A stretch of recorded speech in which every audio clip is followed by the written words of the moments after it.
Hello, everyone, and welcome to the May 2026 edition of the NOAA Drought Seminar Series. The NOAA Drought Seminar Series is a recurring monthly event dedicated to drought monitoring, prediction, and predictability. The seminar's primary objective is to establish a focused platform where national drought research, operational, and user communities can exchange the latest tools, research findings, and risk reduction activities. The seminar is organized by myself, Andy Hoyle, of NOAA Research's Physical Sciences Laboratory, Hylan Wang of the NOAA National Weather Service Climate Prediction Center, and Viva De Heza of NOAA Research's National Integrated Drought Information System, the program behind Drought.gov. Today's speaker is John Gottschalk, the Chief of the Operational Prediction Branch at the NOAA National Weather Service Climate Prediction Center, otherwise known as CPC. John is responsible for preparing and disseminating CPC operational subseasonal to seasonal outlooks, including drought outlooks, and prioritizing product development efforts. Prior to his current position, John served as the CPC Head of Forecast Operations and the Madden-Julian Oscillation Operational Team Lead. He led the planning, development, and implementation of the CPC Weeks 3 to 4 temperature and precipitation outlooks beginning in 2015. John earned his BS and MS degrees in meteorology from the Pennsylvania State University in 1994 and 1996, respectively. Prior to CPC, John worked at the Rosenstiel School of Marine and Atmospheric Science at the University of Miami from 1997 to 2001, and at NASA Goddard Space Flight Center from 2001 to 2004. John joins us to present an overview of drought monitoring and prediction products, outlook verification, impact-based decision support service activities, and ongoing developmental efforts at the Climate Prediction Center. Thank you for joining us, John, and please begin. Thank you very much, Andy and all, for the invitation to speak today. The overall talk, as you mentioned, I won't repeat the title that Andy, thank you for that introduction.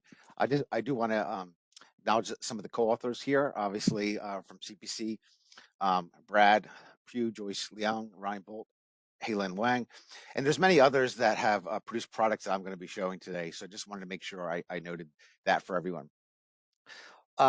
The outline is kind of, again, basically kind of a repeat of the title, but I did want to mention that I will have a break slide for each one of these sections to help folks follow along where I am in the presentation. So first, starting with some of our operational services related to monitoring. As an overall statement, CPC does release many drought indicator products in real time to support our partners and stakeholders and the drought community as a whole. CPC has and continues to be a critical contributor to multi-agency value-added expert assessment products and services, most prominent, the U.S. Drought Monitor. We've been participating or have authors working on these three products, the U.S. Drought Monitor since 2000, the North American Drought Monitor, for those who may or may not be familiar with that product, since 2002, and also most recently the focus on more OCONUS support with the OCONUS Drought Monitor. So first, I'm not going to spend too much discussion on the U.S. Drought Monitor. The folks on the call are extremely familiar, and we've had recent presentations on the Drought Monitor in various forms recently in the last few months. But CPC has been a longstanding contributor, in the multi-agency effort, as I mentioned, since 2000. We have three staff that are current authors, Rich Tinker, Brad Pugh, and Adam Allgood, and we've had others who have since retired. And these folks and others represent NOAA and CPC at many of the USDM-related meetings and workshops. And we have a number of different processes that go into obviously making the U.S. Drought Monitor and these other products that I'm going to be talking about here briefly. With the North American Drought Monitor, we also have, this is done, we have two authors, Brad Pugh and Rich Tinker, who provide input here, where this is a merged product between collaboration with Canada and Mexico, as well as the USDM product across the US. And as I mentioned, we've been a part of this quite a bit as well for many years. Also, most recently, Anthony Artusa, as well as Rich Tinker, take part in an OCONUS Drought Monitor, and that I have two particular images up here. The left is the U.S. affiliated Pacific Islands, and given the nature of the location and data These are station-based points for the drought monitor categories. And also the U.S. Virgin Islands on the right for St. Thomas, St. John, and St. Croix, a similar display. On the area on the right, we do have a drought outlook product as well for the U.S. Virgin Islands, and we're trying to expand our OCONUS presence all the time over the last several years and into the future. As far as some drought monitoring products and services, I'm going to be referring to a number of different images or products that can be located from this main link at the top, what houses many of our drought products that you can get to on the left-hand side of that drought page. And some of those include just basic indices such as standardized precipitation index, or SPI, for multiple timescales on the bottom here for the CONUS, but also globally. These are looked at by obviously the drought monitor authors and forecasters here at CBC, both whether it be on these public pages or also CBC internal pages. Some products that are older, more traditional measures are still very important to us and many of our users, as they serve in many decision supporting plans across the country. One of those is the Palmer Drought Severity Index, which is on the left-hand side, and also the Crop Moisture Index on the right-hand side, where we take a look at more of a shorter term impact with more wetting conditions in the green shades and brown for drying. And the hatching is just weather conditions for the previous weekly output. And these go directly into the weekly weather and crop bulletin that's produced by the USDA. I'll talk a little bit more about that at the very end. But these are still produced each week as part of our operations here at CPC and with a partnership with a USDA JOF, Joint Agricultural Weather Facility. Also, we have relatively simple mass balance, temperature, flux, mass balance, sort of soil moisture tools, and this is what's often called as a leaky bucket soil moisture tool. And it's forced by relatively few just temperature, precipitation, and it has a relatively simple energy and moisture balance, but it does pretty well in a quick sort of approach. And this is kind of an example of the calculated soil moisture ranking percentile on the right. I'm sorry, on the left. And as part of that, there's a number of different products that come out of that leaky bucket soil moisture suite, including evaporation and other things. But here, what's shown here on the right is this calculated soil moisture anomaly change over the last 3 months. And it shows kind of where forecasters can focus on really longer term degradation areas or improvement areas, in this particular case, across much of the Midwest, and worsening conditions across parts of the Mid-Atlantic and the Central High Plains. We also host a number of different NLDS products. These products obviously are available on many different center sites and so on, and available through NCEP, but we do make them available here. This is an example of the soil moisture percentile currently for the ensemble of the NLDS models, which are shown here on the top. And it gives us a more sophisticated, this is takes more forcing variables to force the land surface models. It's an explicit land surface modeling scheme, and the additional outputs are available. For example, this is an example for surface hydrology related information. On the left-hand side is an example of evaporation minus precipitation. You just get an idea of the evaporative demand over the given period. It could be weekly or monthly in this particular case, as well as runoff anomaly on the right-hand side for similar sort of products. There's a number of different other that are shown here, and you can look on the bottom here. You can click on the ensemble as well as the different NLDS models in this particular case. So all this information goes into our drought briefing that Highland Wang runs out of our operational monitoring branch here at CBC. One that we heard quite a bit about a few weeks ago by Mike Hobbins and the folks at PSL. I won't spend too much describing this, but we also have this on our webpage with the operational migration of the NIDIS system, the evaporative demand drought index. And just shows an example of the categories on the left-hand side. This is from May 3rd. And also the change during the previous 30 days over the last 30 days on the right-hand side. And there's a number of additional products on this new web page that was migrated to operations here at CPC, which was a great research to operations victory. I think one of the best that we've had. So moving forward, this will be available on our new web page as well as our legacy web page. Also, wanted to highlight, also supported, I forgot to mention the previous slide, the NIDIS support a lot of the products and services that I'm talking about today. over the last number of years. And I just wanted noting that with their icon here.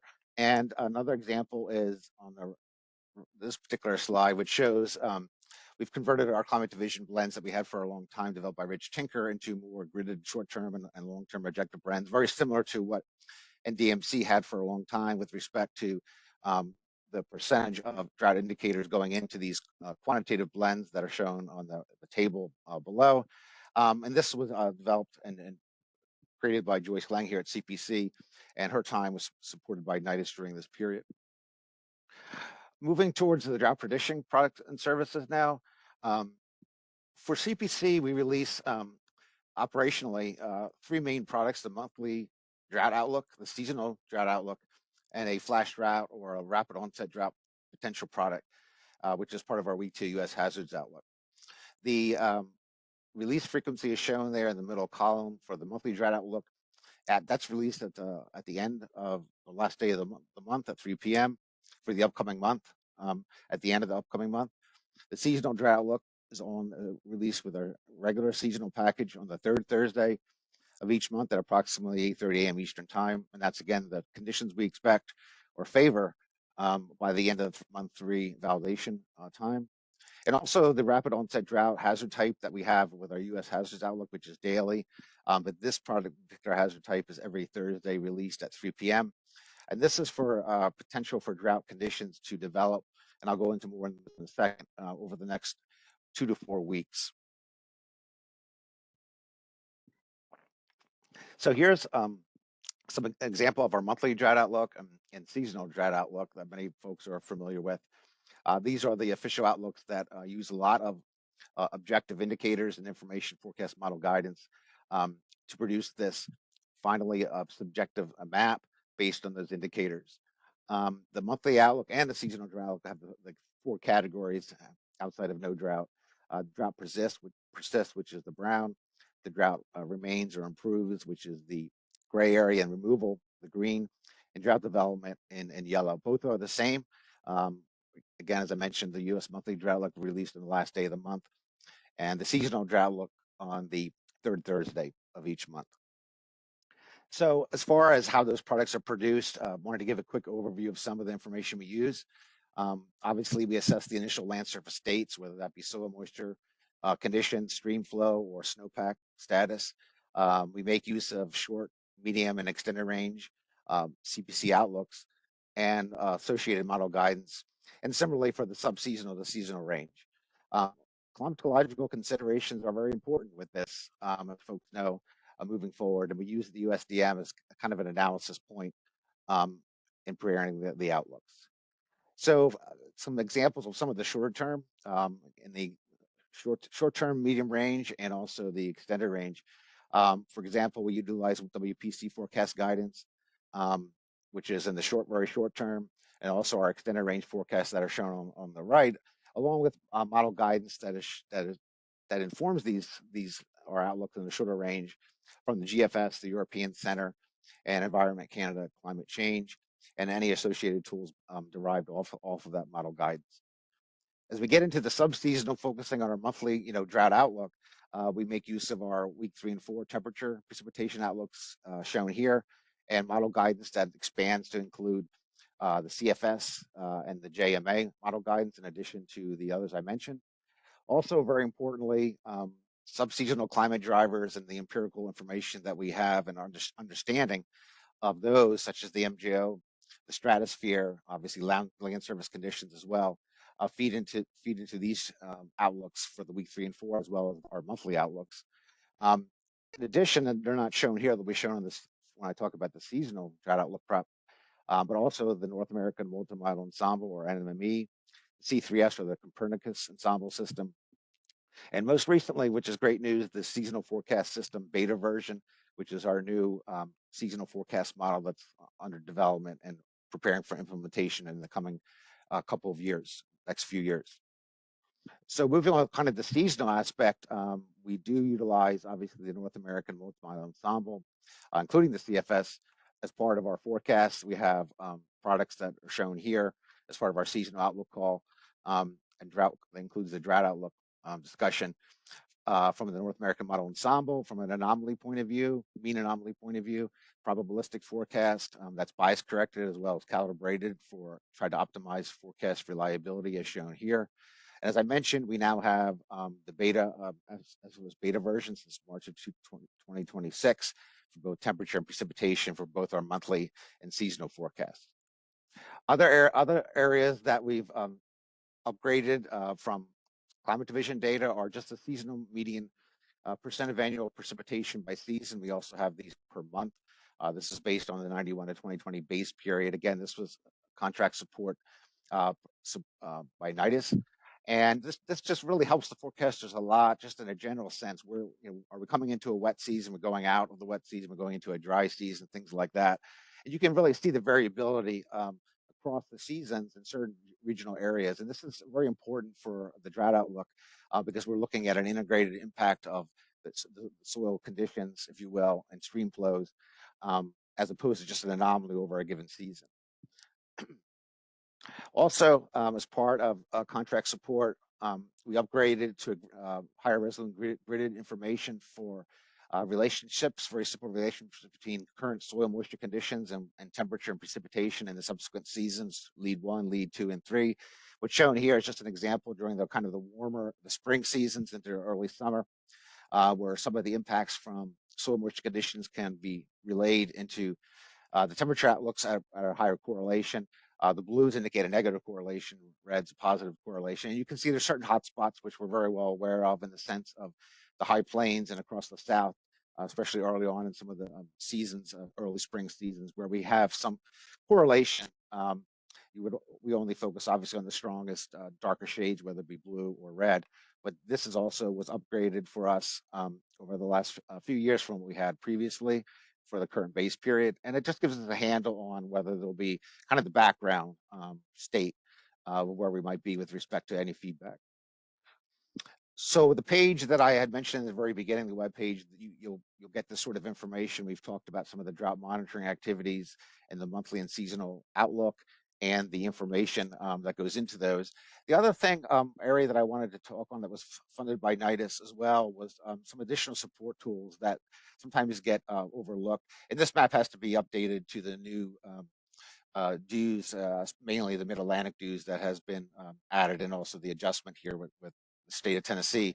But these provide a number of different, it's an interactive display for our drought outlook overlay. And so if you go to this page, you'll be able to click up here in the upper right and be able to get information on a number of different tools that went into the seasonal drought outlook and the monthly drought outlook for the public in a somewhat easier format and more user-friendly way. We have to upgrade this a little bit with a change in Esri maps, so there will be something we have to fix that I realize is putting this together. But if you go through that, you're able to look at a lot of the forecast information that went into doing the outlook, and you can overlay that with the drought outlook on this interface, and it allows kind of easier comparison for stakeholders and just the general drought community who would like to know where certain indicators were strongest or weakest. Also, on the upper left, when you go, you'll notice that there's SDO or seasonal drought outlook and monthly drought outlook statistics. This is very handy because you can overlay various key sector metrics or impacts type information. For example, these dots that you see here are different crop areas that are underlaid, if you will, overlaid, depending on how you look at it, with our seasonal drought outlook. And so you can actually aggregate that information. For example, the cotton statistics or wheat statistics for the agricultural tab. Basically, how many of those prime growing areas, in this case, on the right-hand side shows wheat, but it could be for any one of these different major crops, crash crops, as well as other indicators that are not shown here, for example, related to reservoir water resources, and also the energy sector. And you can basically see the number of points, if you will, or area that is under each one of these drought outlook categories. And the last thing with the drought prediction is the rapid onset drought hazard type as part of our week 2 U.S. hazards outlook. An example here is shown in the left-hand side, which shows these are often, as you know, many of you know, related to extreme heat. And this is an example from a couple of years ago as part of this overall U.S. hazards product. If you go and look at the just general actual rapid onset drought outlook or forecast hazard type that we have now. You'll see this example on the right, which has the rapid onset drought risk in yellow, and also demarcated for the ongoing drought that may persist or worsen.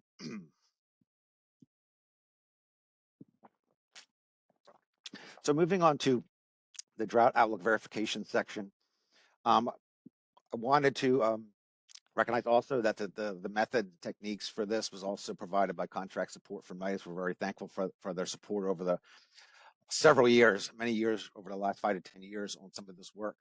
This is a forecast skill measure for the seasonal drought outlook for all categories, for all the forecasts that we have 2015 to 2026.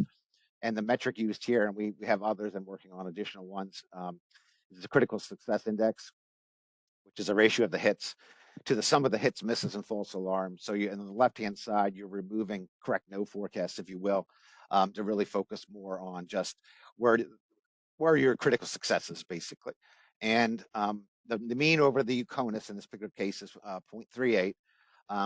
And what you'll notice, the highest, at least for this, with the non-drought areas across the West, where most areas or many areas are ranging between this 0.5, 0.6, 0.7 sort of range, this orange and maybe light yellow color across the West.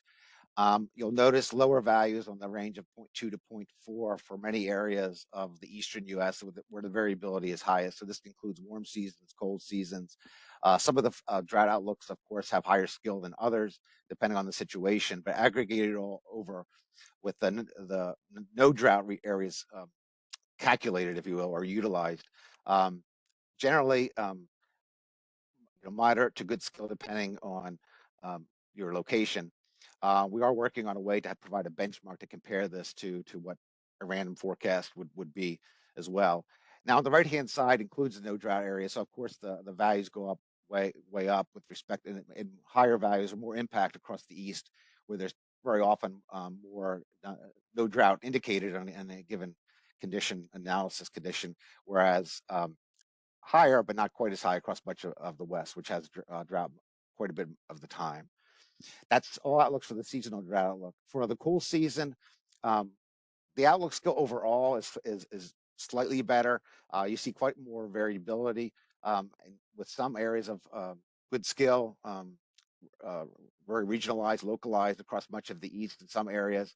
Highest values on the order of 0.6 to 0.8 and perhaps higher in some of the Southwest regions. But you'll notice the uncertainty or the lower skill, if you will, across parts of California, which is not surprising given the strong ENSO signature there. Sometimes it's a very variable along the West Coast, as we know, with respect to ENSO forecasts.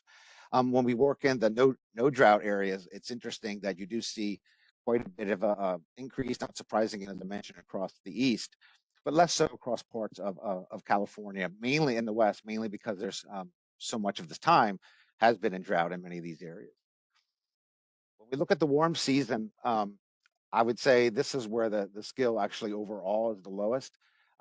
We have higher values across the West in some regions, again on this order of 0.4 to 0.6, but the values are significantly lower across much of the East during the convective regime, and that's not surprising. And again, these are all forecasts. So some forecasts are quite good, others not so good. And so when you average this out, it's kind of just slightly positive on the critical success index. Outside of Florida, interestingly enough, high skill there. With breaking down my metrics for the seasonal drought outlook, the main point I want to show here, this is the critical success in this for the individual categories over this period. And the main point to show here is our struggles with drought development. This has always been the case. This remains the case. The areas for improvement aren't too much better, but overall, we feel like we have a higher value on the wet side, meaning improvement or removal. As you can see, the removal goes up to 0.3. Obviously, the no drought's high because of those, as I mentioned before, correct no forecast, if you will, and persistence also higher. If you look at the monthly, and I'll show those for the monthly outlook in a second as well. This is the monthly drought outlook from 2013 to 26 for the same format, all categories. And these values are higher. I won't go back, but the mean of across the CONUS is higher than the seasonal drought outlook, and that's not surprising for a few reasons. One, this is a zero lead outlook, so we're able to use information on the shorter term outlooks as well as the subseasonal, and we're able to take advantage of some of the persistence, if you will, or initial conditions, if you will, in the drought conditions. And you can see high values in the monthly drought outlook for the West for across the whole period, again, ranging from on the order of 0.6, 0.5 to as high as 0.8 or 0.9 across the West. Again, lower across the Eastern US. Again, not surprising, but they are higher than the seasonal drought outlook. And again, the no drought forecast, everything gets elevated with the mean overall 0.85, which is higher than for the seasonal when you add the no drought areas into the calculation. For the cool season, again, similar story, more variability across the Eastern US, but still the overall mean from across the CONUS of nearly 0.6, which is significantly above that for the seasonal drought outlook, especially across the central US and the Western US. And also, again, these still remain, the cool season does have higher skill, slightly higher skill than the warm season across much of the Eastern US. Again, as I mentioned, with the warm season, with the convective nature of precipitation and variability that we see, there is a drop off. But again, this mean for the warm season for the monthly drought outlook is still considerably higher than the seasonal drought outlook, where we're relying on ENSO and other long-term factors, which sometimes are reliable and others are not. Whereas the monthly drought outlook, we have multiple time scales that we can utilize for the next month. If you take a look by breakdown for the monthly drought outlook over the period, you can see the drought development CSI increases quite a bit, as does improvement. Actually, removal drops a little bit, but these are higher persistence 0.61 and no drought 0.9. But we do have an improvement in development, but still modest, even for the monthly drought outlook. Taking a look at the verification for the rapid onset drought, again, this is the CSI value. We have 20 each of the years. We don't, combining all the years would be difficult really with the sample size that we have, but we broke this into years, 2022, 23, 24. We haven't updated for 25. We had relatively few really outlooks for 2025 for rapid onset drought compared to these 3 years, and we're in the middle of 2026. And so what I want to just kind of depict, one, the gray area is where there were no forecaster in that particular year. The white is where we had a CSI of basically zero or no skill. Whereas the other areas range, the yellows on the order of 0.1 to 0.2, orange on the order of 0.4, and some of the red areas 0.6, 0.7. So orange and red areas and yellow to some degree are where we have some forecast skill. And if you remember, in 2022, we had this really terrible rapid onset drought across the Mid-South. We did well with that, but later in the year, we didn't do well with an Ohio Valley development. As we go to 2023, we did very well with the extreme heat that occurred much of the year, especially across the Deep South, with very high CSI values across parts of eastern Texas and parts of the Southeast. And also the development of a flash drought across the northern Ohio Valley and southern Great Lakes during that year. And then in 2024, you can see variability continues on all three of these, and we move more to the Mid-Atlantic and Ohio Valley, where we had a number of forecasts where we did well across parts of Florida, as well as the Red River Valley of the South, and also some areas in the High Plains. As we get more and more data, we'll be able to combine these into an overall all forecast set at some point. So some IDSS examples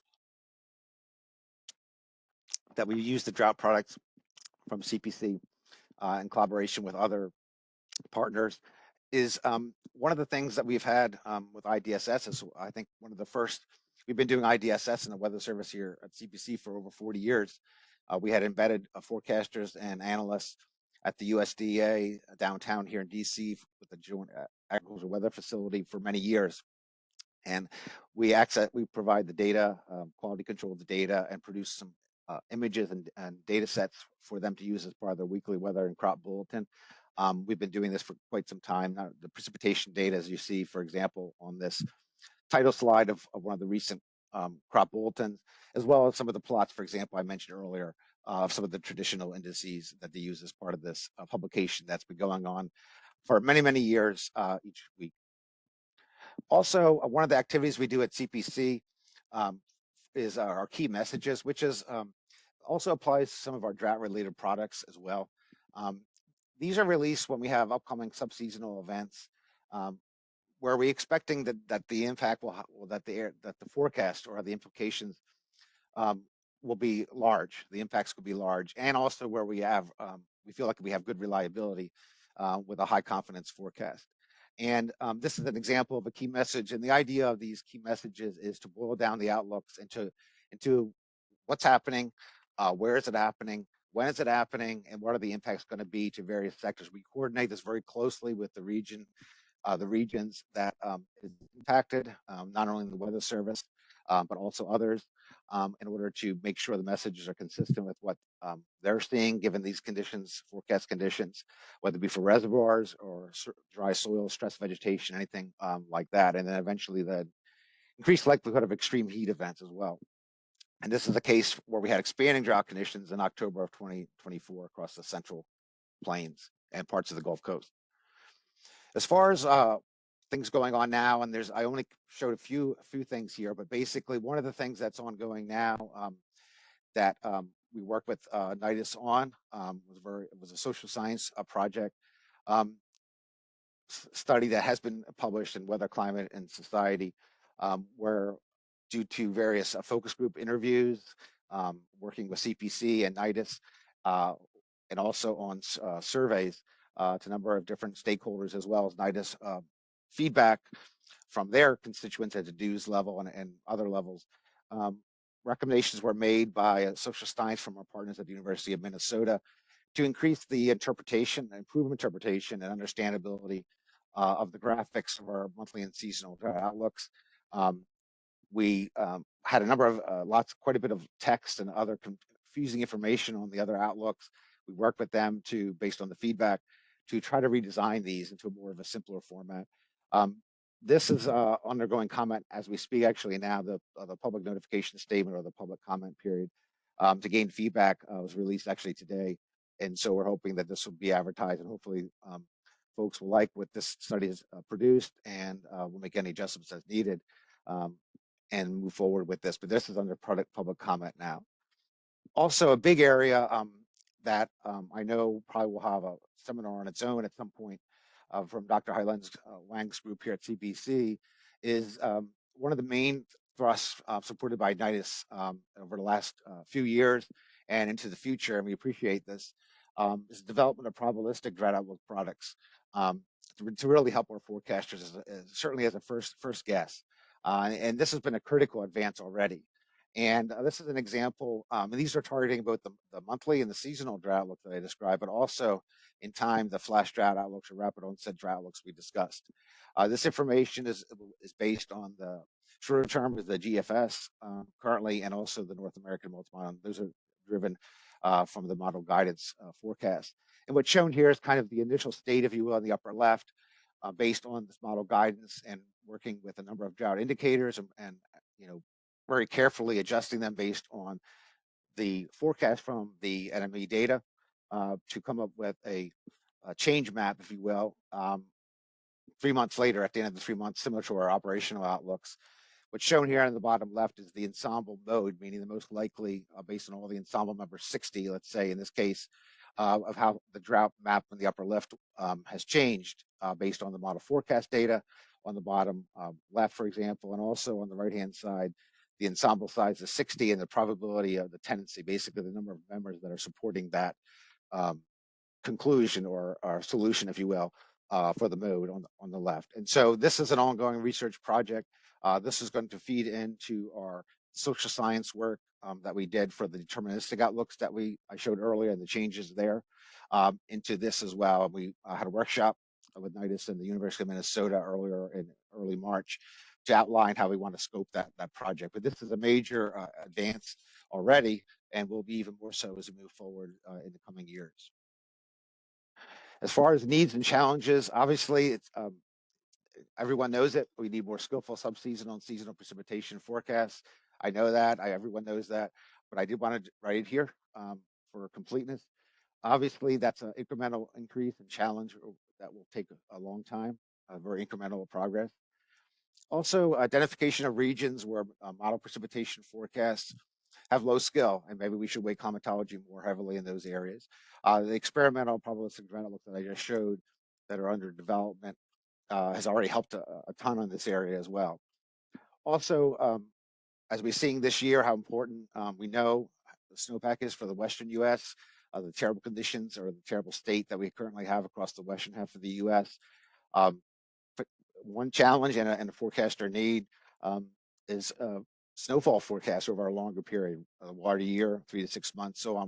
There's some activities that are ongoing for this, but this is a real area in which perhaps we can utilize circulation and temperature forecasts that may have more better skill than the very highly varying in space and time of precipitation. Perhaps we can say something helpful with the snowpack forecast at the end of the winter season. That's a challenge. Also, some forecast tools, and I know a few of these exist in various places, but I think they need upgrading perhaps. Are forecast tools that estimate how much precipitation would be necessary to change a drought indicator, whether it be or drought blend for that matter. Change one category, let's say increase or decrease, in a very simple, easy way for the forecasters to use. We're currently doing this very often subjectively with a lot of different inputs. And so this is one thing that we get asked a lot from the media as well as other partners and stakeholders that we can't always answer very accurately or even at all at times. Also, as I showed earlier, forecasting drought development and intensification as well, for that matter, at monthly and seasonal timescales. This is our lowest forecast skills I showed out of all the drought outlooks.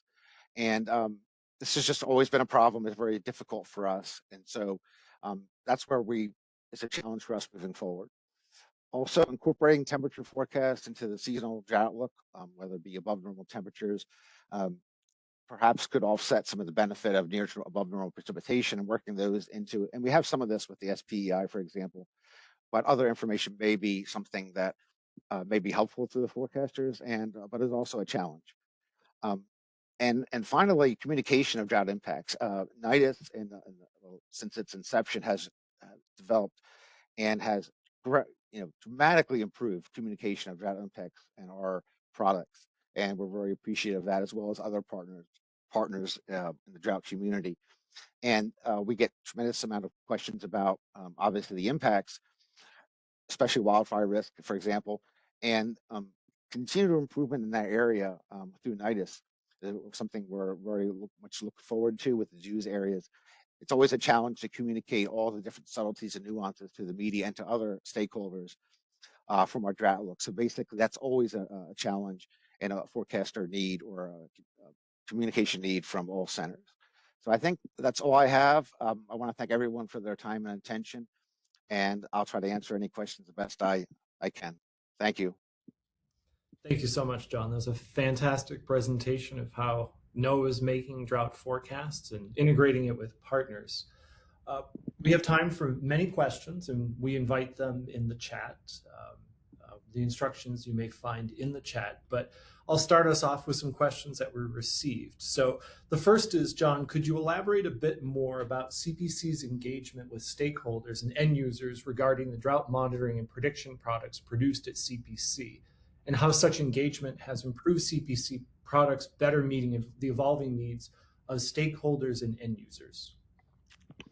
Sure. I would say things have improved tremendously, in my opinion, in time being here over the last several years. And I really credit NIDIS for that in many ways. Not only NIDIS, but also many of our partners, whether it be in the Weather Service, colleagues in the Weather Service, USDA, and so on. With respect to NIDIS and the DEWS, we get a lot of feedback from our folks at NIDIS, the DEWS regional coordinators. We also are able to present a number of our products at regular, NIDIS DEWS calls that span all kinds of different types and topics and so on. So the ways we're able to get some feedback with respect to our Outlook products are through these, many times through our briefings, but also that are relayed to us from NIDIS staff. But both at more of the local or regional level, but also from the national perspective. We work very closely with Viva and Amanda and her team at kind of more the national overall arching level. As I mentioned, we had a workshop in March with the development for the probabilistic drought outlooks, where we learned a lot from them and also the people that attended that call of what we need to really focus on and improve. So there's a number of different ways, Andy, that we do get feedback. Um, I'm not sure if it's organized in the way that maybe it needs to. But NIDIS has helped tremendously with that over the last several years. And so that we get a lot more consistent feedback. In the past, it's only been through perhaps list servers, and that's more ad hoc. NIDIS has made that much more coordinated, and that's helped us to move forward with a lot of the things that you kind of see here, moving, with respect to the development activity. So I think things have improved a lot, but we still have that communication piece of the nuances that we depend on NIDIS and the regional partners to convey. So I hope that answers a little bit of the question. Yeah, thank you so much, John. Yeah, many are rolling in. Great, we've got plenty of time. So the next one is, has NWS, so CPC, tested incorporating AI into ST and LT drought models using known climate change impacts on drought? I think ST means ST and short term, and LT means long term. Well, here's what I can say is we are definitely exploring and already moving out on AI technologies with respect to the STS timescale. We have started, however, that effort with our temperature and precipitation outlooks. We have two different projects that have been initiated here at CPC with staff here, but also going to be reaching out and learning what we can from the literature as well as other colleagues. So we have a number, as far as two projects at CPC that are already ongoing. One is more of a purely data-driven approach, AI approach for the seasonal timescale. But we also have more of a hybrid approach, time marching AI method that we're working on for the sub-seasonal, which could be applied to the seasonal in time. So there's two different parallel paths for there. But again, that's focusing on temperature and our precipitation outlooks first. Now, I would argue that improvements there based on AI, which again, we're in the middle of this, so we don't know exactly what level of improvement we have with the methods that we've chosen initially.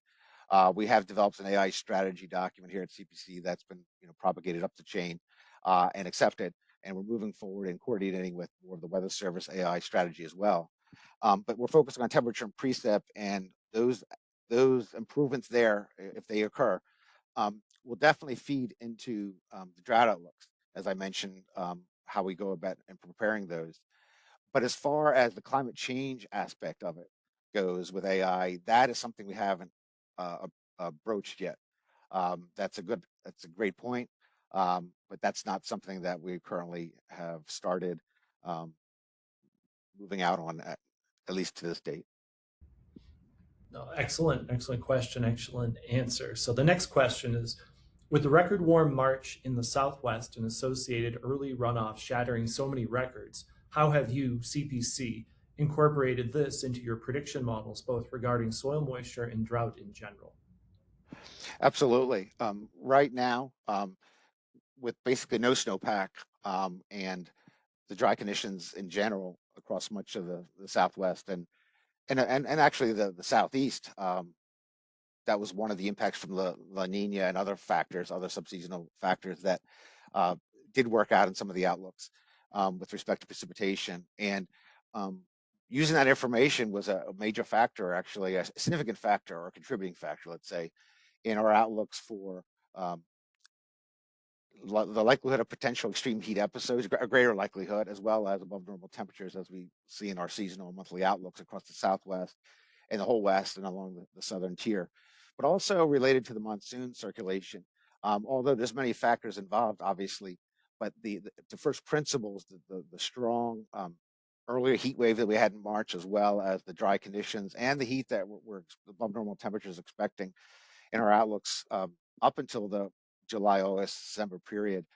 We are supporting, we feel, we're favoring an early start to the monsoon and perhaps a robust monsoon season. And so that is working into our outlooks and therefore may help potentially may help the situation in the Southwest, soil moisture wise. But we're starting at such a tremendous, horrible situation. Um, the improvements will be need to come from many different factors over many seasons because of the failed winter snowpack across much of the West and the La Nina. Now, obviously, we have the potential for El Nino conditions, which is something to uh, look forward to, for lack of a better word, or be hopeful for precipitation along the many areas of the South. We have definitely included that sort of heat, dryness, or from the winter feedback into the summer forecast with our precipitation and temperature. Oh, great. And the next question is, could you elaborate a bit on how you connect CPC drought outlooks to wildfire risk? Well, I think that's a challenge. I think that's one of the challenges. What I was trying to communicate is that we can do that. Obviously, for example, across much of the high plains and Southwest, the increasing or the expansion of the drought conditions and the drying out of fuels rapidly with some of the temperatures that we've seen. Um, we can make that link, anecdotally, but we don't always. We're not the experts in the fire outlook. There's other agencies that the Bureau of Land and Management, the Predictive Services section, handles that. We work with them and we coordinate with them. They attend our seasonal conference call and we attend their seasonal discussions as well on the fire risk. So I think that's one of the challenges, as I mentioned, is that we do try our best to communicate that to the point that we can, and really that's appropriate to do so. Um, but it is something that we need to have better synergy on, probably, for as a community. And I think we're working in that direction. And there are two more questions. The next one is, following the successful transition of the Evaporative Demand Drought Index, what forecast and monitoring products are CPC planning or would like to transition into operations? Well, I think right now is one of, from an internal, I guess, an internal point of view at CPC, is the probabilistic drought information that Dr. Helen Wang and her team are doing here at CPC. Um, there's experimental products that have already forecasters are already using. I showed some of them at the very end. I assume there's going to be perhaps a larger seminar on that, so I didn't go into all the details. There's a tremendous amount of science going into that and work, and things that we can add to that. But I would say that that's one of the main, really important things that we want to transition to operations for a number of reasons. Is that one, it allows us to expand potentially our drought outlook product suite to other timescales, much in a way that we would never be able to before with forecaster support. Now, the idea of the probabilistic drought outlooks that we have is to give us a first guess product that's very, very consistent and close to what the forecast would eventually most likely highlight. And we're able to have that information, basically right there on our fingertips. And so therefore we're able to reproduce that methodology with some adjustments depending on time scale and the focus area variable and so on, for many other periods in which we would have never been able to do that from just our resources alone. So that's one major aspect of things. Plus, it's an objective way for us to quantify changes more rigorously in the drought categories, as I mentioned. The probabilities for each of those categories changing, what's the most likely category. And it allows a distribution for the users and stakeholders, instead of just saying, okay, this is what we think, that this is the most likely case. And that's helpful. But the uncertainty or the range of outcomes with this probabilistic drought outlook that's being developed and is well on its way will help us tremendously in communication about really what the risks are and what the spread is. There's certain cases where we'll be able to be pretty confident in what our official deterministic forecast might be. So we'll have this along with it. So we'll have two sets of products that are deterministic for folks who just want that sort of what we currently are doing, but also want to dive deeper in the information about each category. How likely is that? What's the spread? For their decision making, they can put that information directly into their own models, whether it be ecological, agricultural, or whatever water resources that may help them make better decisions. So that's the next main thing that we're going to be moving to operations. That's internal, but we're certainly considering other external activities as they come along. But that's the next. I would say that's the next thing. Excellent. Thank you very much. And this is the final question. How are CPC forecasters incorporating the latest research into the drought outlooks? Great question. Like I said, I already mentioned the internal information that that I just mentioned. So I won't go back into that. But I do think that that's one of the things that helps us, that NIDIS is actually helping us with, because we don't always hear some of the biggest questions, some of the largest impacts. I would say the biggest thing that we're trying to figure out how we're even going to approach is the climate change aspect of information into all of the drought aspects. You know, the talk, for example, that Richard Seger gave earlier, and these sorts of things with climate change or warming climate aspect on our drought looks, airification, for example.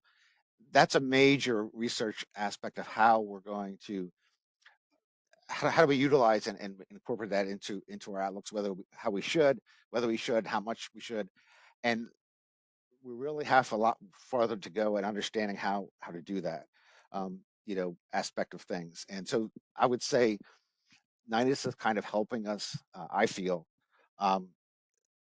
highlighting or targeting some of the main few research questions to focus on, and that they hear from their folks from the DEWs and outside and in a larger area to help us steer some of our development work. So I would say that's probably the best way right now that we're doing that. And we work with partners like yourself, Annie, the PSL, and others who are very active in this area, just drought research in general. So and through workshops. So for example, the workshop coming up, as well as the one, our climate diagnostics workshop that we have each year. Well, thank you so much, John. Thank you for fielding all those questions. Before we conclude, I'd like to introduce Highland to share an upcoming workshop you all may be interested in. Hi, this is Highland Wang from NOAA Climate Prediction Center, also called CBC. John has just already mentioned this upcoming NOAA workshop, but here we just want to provide more information. So as I mentioned earlier, we typically would like to share some recent news in the community as part of the seminar. So for today's seminar, just want to take this chance to introduce an upcoming NOAA workshop. With the full name is NOAA's 50th Climate Diagnostics Predictions. So this workshop is jointly hosted by CBC and also the University of Maryland, and it is scheduled to take place during the first week of this September in College Park, Maryland. So this workshop is going to focus on subseasonal to seasonal timescale, and currently we are abstracts on 4 themes as listed here, just primarily as prediction, monitoring, products and services, and also the regional subseasonal to seasonal analysis, applications, and services region. So for this year's workshop, we are interested in the Mid-Atlantic, just listed here as well the 4 major themes, just mainly because it's local to College Park, Maryland, where the workshop is held. So currently we have the call for abstracts open, and the submission deadline is June the 8th. Open the registration later. So if you want to find out more and would like to submit abstract to this workshop, please go to our CBC website as listed here, or scan the QR code on this slide. So if you have any questions or need any information, reach out to the workshop point of contacts, including those at CBC, which are also listed on this website, including myself, Dan Collins, and Jenna Myers. And thanks so much, everyone, and I look forward to your participation in September. Thank you. Wonderful. Thank you so much for sharing, Highland. Thank you, John, for presenting today, and thank you all for attending the May 2026 edition of the NOAA Drought Seminar Series. The next seminar in the series will be on June 8th, 2026 at 1 p.m. Eastern Time with a presentation by Dan McAvoy of the Desert Research Institute and the Western Regional Climate Center. Dan will present on the progress and challenges of understanding snow droughts in the Western United States. You can register through the link in the chat or via the NOAA Drought Seminar Series webpage. Again, we welcome your feedback. Once the seminar ends, a short survey will appear where you can give feedback on this seminar and the seminar series as a whole. You can also reach us by email at psl.drought.seminars@noaa.gov. Again, thank you very much for attending, and we hope to see you again next month. Goodbye.